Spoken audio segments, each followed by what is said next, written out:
and welcome to Friday the 25th of April's vlog. Yeah, I've got to apologise for being late.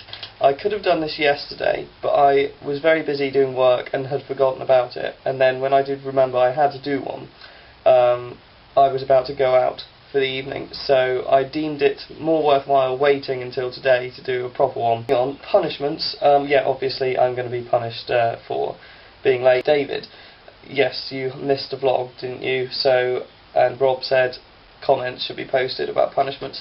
If there are no comments that worthwhile by Sunday, tomorrow, Kate, I want you to actually lay down a punishment for David missing his post. You can see I'm wearing my Manchester United shirt today because it's an incredibly important day in the title race. They play Chelsea at Stamford Bridge, and Chelsea haven't lost at Stamford Bridge in over 80 matches, so it's going to be quite difficult. But if we do win by some miracle, well, not a miracle, because I think we can win, we will should retain the trophy today, which will be very, very good.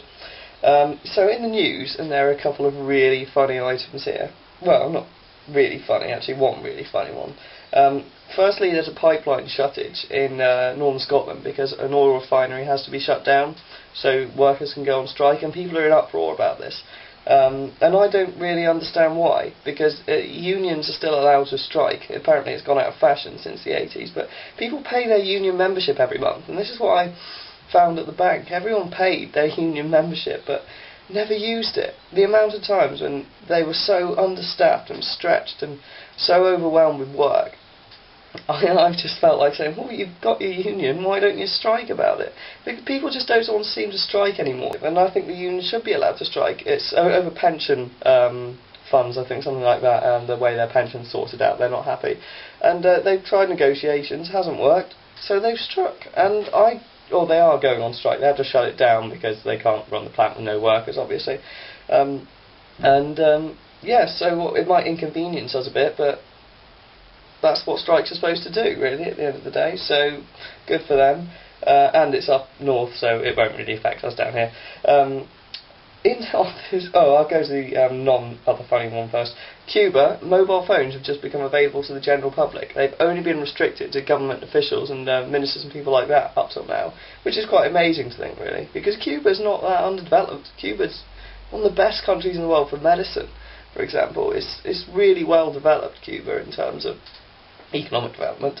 So for it only now just to be having mobile phones, it must be pretty cool for all of them over there, getting to grips with all that new technology. Yeah, this is the funny one. I saw this on the BBC News website and I kind of double took. A shark kills swimming kangaroo. Yeah, basically an eyewitness saw a kangaroo head into the surf on a beach in Australia, which is funny in itself, a surfing kangaroo, and then it was met by a shark, and that is just, oh my god, that's brilliant. So now on to the last part of the vlog, International Fridays, which, as it should have been a vlog yesterday, I will do. I'm going to talk about Ecuador, starting with a South American country, and South America fascinates me as a whole. It's so cool, basically. That's the impression I get of it. I'd love to tour South America one day.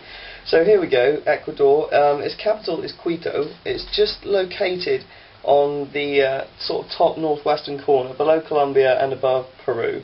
It's one of the smallest countries in South America. Produces a hell of a lot of cocoa beans on the Pacific Ocean on the west, so it does have a bit of a fishing industry as well. Population is just over 13.75 million. President is Rafael Correa. The currency is the US dollar.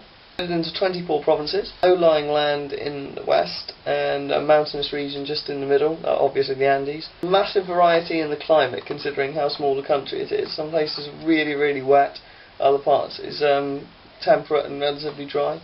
In hindsight, what I probably should have done, because you probably recognise that was a bit shoddy and wasn't anywhere near the 1.5 minutes I said it would be, I should really research it before I do it instead of trying to read it straight off the internet now. So the next one will be better.